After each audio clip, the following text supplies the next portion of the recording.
Jacques Toubon, le défenseur des droits, a affirmé mercredi sur France Inter, avoir le sentiment que l'indifférence est en train de monter en France.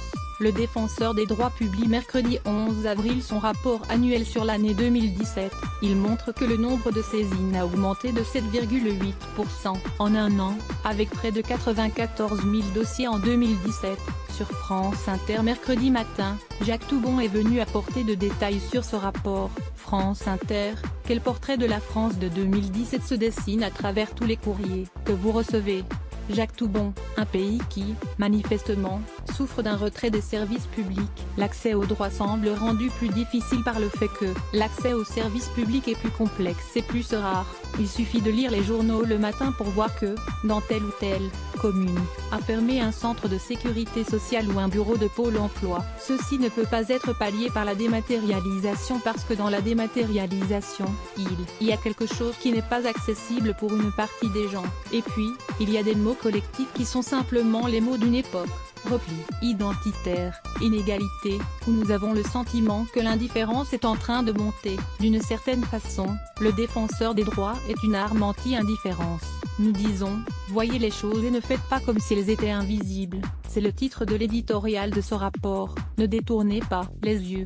Vous avez reçu 110 réclamations relatives à l'état d'urgence. De quelle nature étaient-elles? Pratiquement la moitié portait sur la manière dont avaient été faites des perquisitions administratives, et ça mettait en cause le comportement des policiers ou des gendarmes qui ont fait ces perquisitions. Ça, c'est au titre de l'une des 5 missions qui sont les miennes, à savoir le contrôle de la déontologie de la sécurité. À ce titre, j'ai demandé un certain nombre de sanctions disciplinaires. Par exemple, lorsque dans une perquisition on a cassé la porte de quelqu'un, que pensez-vous du projet de loi Asile et Immigration qui a été adopté en commission des lois? Il y a quelque chose qui est préoccupant. Il y avait dans le texte, tel qu'écrit par le gouvernement, une première partie où il y avait des mesures plutôt favorables, par exemple qui permettaient d'accorder le droit d'asile à des personnes victimes de violences conjugales, familiales, etc. Et aussi la possibilité de faire de la réunification familiale à partir des frères et sœurs d'enfants eux-mêmes déjà reconnus comme réfugiés. Cette disposition a sauté car un amendement présenté par les Républicains a dit que c'était extrêmement dangereux. Donc la majorité de la commission des lois a adopté ce texte qui est en fait un recul. Gérard Collomb, le ministre de l'Intérieur, parle d'une submersion. Qu'en pensez-vous?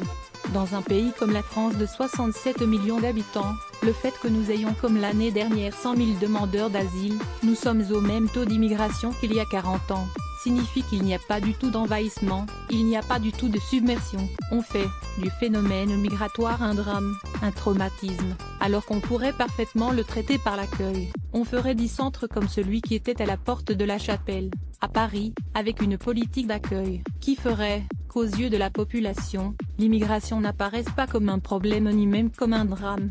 Je suis malheureux parce que j'ai le sentiment que la France a toutes les possibilités de conduire une politique véritablement humaine d'accueil, d'hébergement, d'orientation des personnes immigrées, et la possibilité de mieux traiter les étrangers qu'elle ne le fait. À lire aussi sujet associé Métiers droit et justice éco-conso emploi.